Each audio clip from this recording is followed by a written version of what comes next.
I'm in Germany to meet some very clever robophiles and apparently a very clever robot. Just how clever, I'm here to find out. One of the great paradoxes that has been thrown up by research into robots is this. Robots and computers are very, very good at things we find very difficult, such as long division and VAT returns. But they're very, very bad at things we find extremely easy and instinctive, such as walking, talking, and seeing.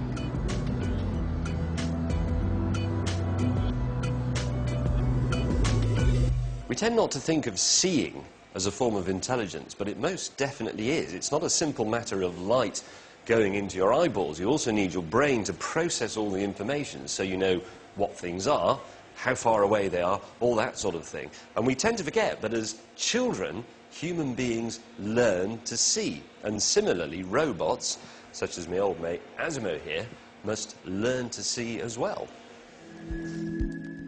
This ASIMO is the smilier, smarter brother of the one I met at Disneyland.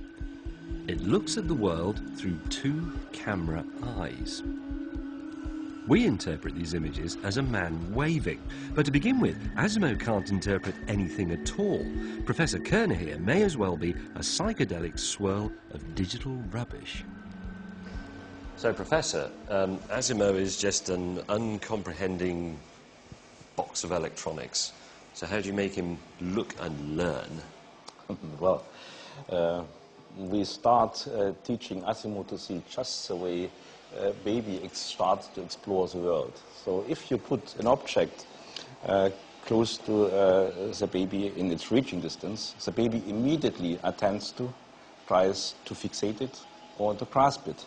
So going close to his grasping and reaching distance shows him this is an important object and he should try to attend to fixate. So he's locked on target. Yes. Sort of as long as you are in this close distance, in this reaching distance, the robot will try to keep interaction because any object which is in this reaching distance is very important for him. So if I walk over there, then he will lose interest in you. As indeed he has. Well, that's a very familiar sensation. Yeah. We also can use acoustic cues, calling ASIMO to raise his attention. ASIMO, look at me. Oh, there you go. All right, mate. Once we have ASIMO's attention with an object, you can have a go at identifying what it is. Now, he's already learned about 100 different things. I've got some of them here. I'm going to try them out. This, incidentally, is merely because his ears aren't really good enough for the voice stuff over a distance. This is a direct tap into his brain. Anyway, ASIMO.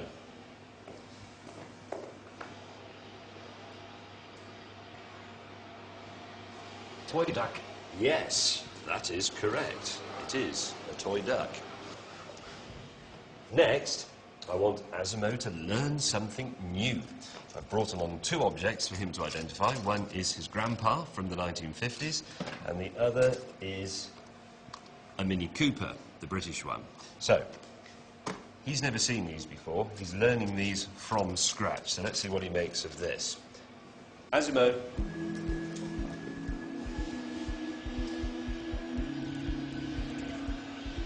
Unknown object. Grandpa. Grandpa, say, yes, this is correct, or no, this is wrong. Yes, this is correct. Okay. That means he's learned it. Now, we'll try that out later on. I'll go back with Grandpa and we'll see if he remembers who he is. Next, the Mini Cooper. ASIMO. Pay attention, it's one of the most important small cars in history. Maybe toy car. Mini Cooper. Mini Cooper. Okay. Right.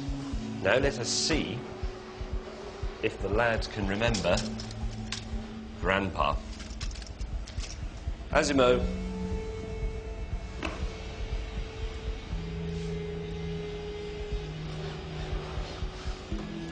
Grandpa. And now, it's not a toy car, remember? It's now a Mini Cooper. Asimo.